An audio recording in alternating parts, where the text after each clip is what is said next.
Em nosso estudo de hoje, a lição 18 do livro Palavras da Vida Eterna tem como título Atitudes Essenciais. Qualquer que não tomar a sua cruz e vier após mim não pode ser meu discípulo. Palavra de Jesus no Evangelho de Lucas, capítulo 15, versículo 27. Neste passo do Novo Testamento encontramos a verdadeira fórmula para o ingresso ao sublime discipulado. Qualquer que não tomar a sua cruz e vier após mim não pode ser meu discípulo, afirma-nos o Mestre. Duas atitudes fundamentais recomenda-nos o eterno benfeitor se nos propormos desfrutar-lhe a intimidade. Tomar a cruz redentora de nossos deveres e seguir-lhe os passos. Muitos acreditam receber nos ombros o madeiro das próprias obrigações, mas fogem ao caminho do Cristo. E muitos pretendem perlustrar o caminho do Cristo, mas recusam o madeiro das obrigações que lhe cabem.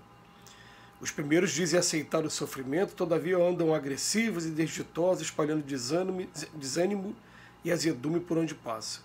E os segundos creem respirar na senda do Cristo, mas abominam a responsabilidade e o serviço aos semelhantes, detendo-se no escárnio e na leviandade, embora saibam interpretar as lições do Evangelho, apregoando-as com arrazoado e enternecedor. Uns se agarram à lamentação e ao avitamento das horas, outros se cristalizam na ironia e na ociosidade, menosprezando os dons da vida.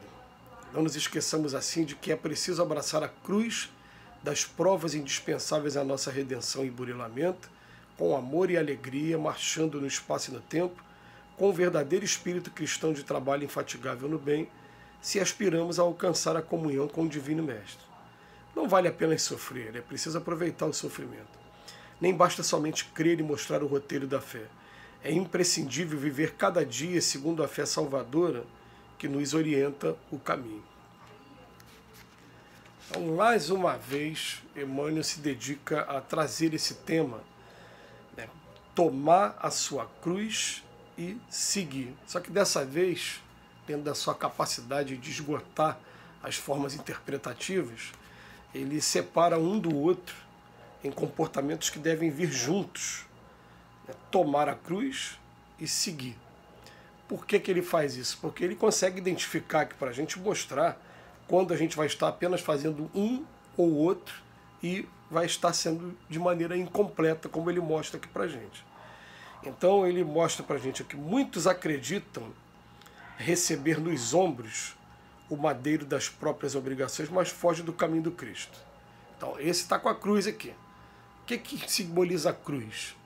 São nossas obrigações, nossas provas, nossas expiações, juntamente à nossa família, em primeiro lugar, que são os mais próximos, com o nosso ambiente profissional, com o nosso ambiente religioso, com o nosso ambiente social. Né? Vamos botar aqui, né, na ordem certinha, seria família e ambiente social primeiro, porque nem todos têm um ambiente profissional e nem todos têm um ambiente religioso. Mas quando a gente tem esses dois, são esses quatro aqui nessa ordem, né? Família, ambiente social, ambiente profissional, ambiente religioso. Então, quer dizer, a gente vai ter o que chama cruz, convívio uns com os outros, relacionamentos que muitas das vezes, né, nos põem à prova o tempo todo, maneiras de a gente aprender a desenvolver a caridade, cobranças do passado. Isso tudo vai ficar acontecendo com a gente dentro dessas quatro linhas. Então aqui vai estar o que a gente chama de nossa cruz. Mas vai ter outros que pretendem perlustrar o caminho do Cristo, mas recusam o madeiro das obrigações que lhe cabem. E a gente sempre lembra daquela voz doce de Chico Xavier falando assim, tá vendo? Olha, eu durante todo esse tempo, eu trabalhava das 8 às 5. Como todo brasileiro e a grande maioria dos brasileiros fazem. 8 da manhã às 5.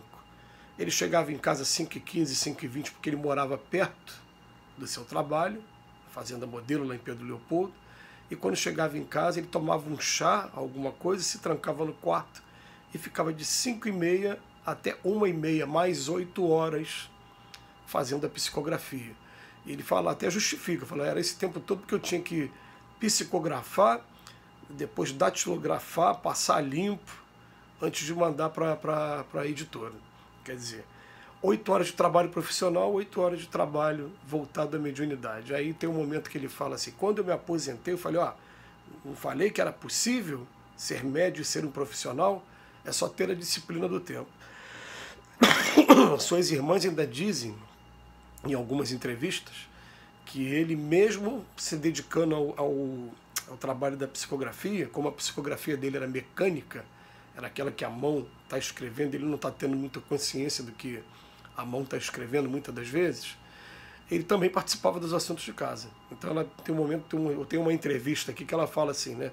Ele gostava de ouvir música clássica, bem baixinho, estava fazendo a psicografia e ao mesmo tempo aconselhando, meu Deus, peraí, não, fui lá, a criança se machucou participando dos assuntos de casa. Quer dizer, o que isso vem dizer para a gente? Ó, ele fala assim, eu não falei que era possível ser médico e ser profissional, é só ter a disciplina do tempo. Ele está querendo dizer o seguinte, que a gente não deve abandonar de forma alguma as obrigações que a gente tem para cumprir. De forma alguma, sob o pretexto de ser um religioso. A gente respeita até outras religiões que as pessoas abrem mão de ter uma profissão para se dedicar exclusivamente à divulgação da fé, essa parte toda. Mas, pelo menos aqui para a gente, eles falam para a gente, não, vamos carregar a nossa cruz e seguir o Cristo ao mesmo tempo. Porque muitas das vezes a gente abandonando nossa família, abandonando nosso trabalho, a gente está abandonando a prova que a gente precisa para evoluir quando a gente chegar do outro lado da vida e falar, você foi lá com essa função, com essa missão, você não cumpriu, vamos fazer tudo de novo.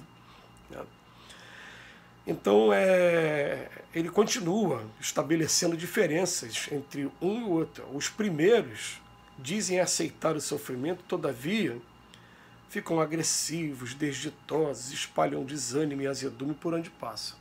Não tem o compromisso com o estudo moral, fica na parte apenas instintiva. Tem essas missões todas, eu abraço, mas eu não observo os conceitos do Cristo. Ele não está seguindo o Cristo. Ele não está buscando bem-aventurados que são mansos e pacíficos, que são misericordiosos, perdoar 70 vezes 7, não está buscando isso. Já os segundos creem em respirar na senda do Cristo, mas abominam a responsabilidade e o serviço aos semelhantes, detendo-se no escárnio, na leviandade, embora saiba interpretar as lições do Evangelho, pregoando com um razoado enternecedor. Então, um sabe falar muito bem do Evangelho, estudar, mas foge das responsabilidades. Quem está falando é Emmanuel, que tem experiência no campo religioso, ele sabe o que ele está falando. Depois ele fala, os primeiros se agarram à lamentação e ao avitamento das horas. Eu tenho esses compromissos todos, mas fica se lamentando o tempo todo. Já o segundo se cristaliza na ironia, na ociosidade, menosprezando os dons da vida. E ele chama atenção para a gente, fala, gente, a gente tem que fazer os dois. A gente tem que abraçar nossas responsabilidades e seguir o Cristo, no sentido de buscar orientação para poder estar cumprindo com as nossas obrigações da maneira mais correta, né, sem ter problemas, alguns para o futuro, e com a nossa consciência quando a gente estiver do outro lado da vida. Então ele bota aqui, não nos esqueçamos de que é preciso abraçar a cruz com amor e alegria, né, das provas indispensáveis à nossa redenção, marchando no espaço e tempo, com um verdadeiro espírito cristão de trabalho infatigável. Tem que ter uma e outra. E depois ele fala, não vale a pena sofrer, é preciso aproveitar o sofrimento, porque o sofrimento vai estar sempre enriquecendo a gente, trazendo mais força para a gente. E nem basta também somente crer e mostrar o roteiro da fé, através das palavras brilhantes. É imprescindível viver cada dia segundo a fé salvadora que nos orienta o caminho. Então a gente vai encontrando o tempo todo elementos no estudo dessa obra do Emmanuel, em torno da interpretação do Evangelho, elementos que nos direcionem, porque volta e meia a gente vai esbarrar com um ou outro que ele fala, você está fazendo isso, você está no caminho equivocado. Toma mais cuidado, vamos voltar agora para a nossa família também, vamos voltar agora para as nossas obrigações profissionais, mas levando esses conceitos do Cristo. Como a gente agradece do fundo do coração a oportunidade que a providência divina está nos dando de estar fazendo esse trabalho, porque eles nos renovam o tempo todo, essas interpretações, elas acontecendo principalmente como acontece na parte da manhã, para mim, elas me preparam, me municiam para o resto do dia. Eu agradeço do fundo do coração A Jesus e a Emmanuel mais uma vez. Que Jesus nos proteja hoje e sempre.